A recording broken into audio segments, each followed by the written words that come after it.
everyone. Welcome to this edition of Ask The. I'm your host, Denise LaFrance. In 2011, Las Cruces suffered one of the coldest days in the city's history, reaching single-digit temperatures in February and December of that year. And many of us are still dealing with the loss of vegetation.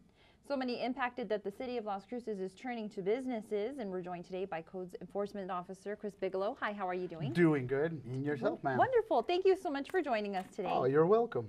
So you're starting off a little campaign that is going to deal with some of that loss of vegetation and the businesses. Tell us a little bit more about what that campaign is. Yes, we've suffered two major freezes within the last 2 years, and it has greatly impacted the vegetation at several of the businesses.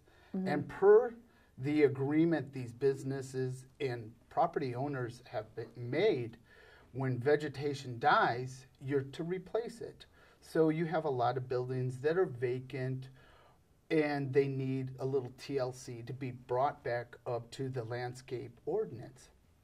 Okay, so there's a campaign, and when is this campaign starting? And we're trying to shoot for the beginning of the spring to make the property owners aware that they may be in compliance, others may not.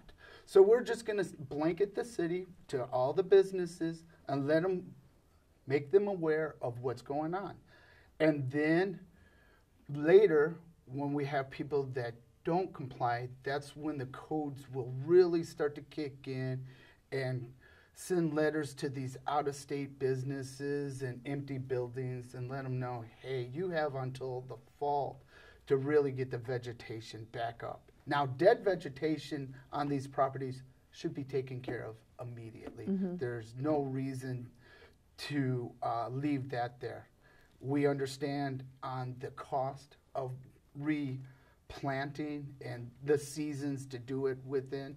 So it's approximately a 6 to 8 month process that we're looking at. And why businesses? Why are they part of this campaign? The ordinance is specifically geared towards the businesses. Okay. We do have another ordinance that works for residential and things like that. But this particular ordinance is geared to businesses and vacant buildings, to include apartment complexes and things of that nature.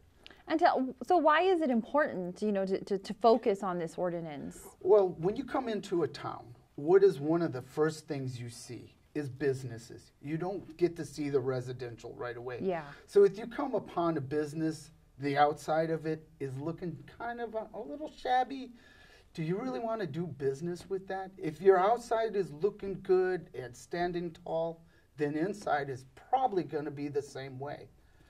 Presentation, presentation, presentation.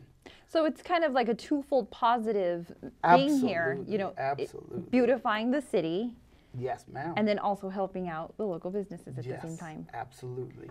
So, we're going back to the campaign a little bit, and you mentioned how we're focusing just on the business ordinance. Mm-hmm. Would there ever come a time perhaps that we'll start focusing on the residents? Because I know that codes, you guys do that all the time anyways. We already have a ordinance in place to deal with residential homes.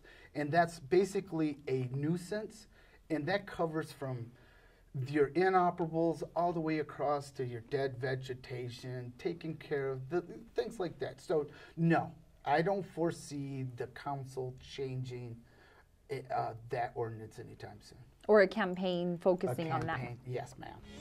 I don't see that happening anytime soon. Okay, well, I think that was about it, unless you have anything else you'd like to add. No, ma'am. At this time, I thank you for allowing us to come on your show. Okay, thank you, Chris, so much. Thank you. And if you have a question you'd like to send in to us to be answered here on our show, you can go to askthecity.org. Thanks so much for joining us. I'm Denise LaFrance.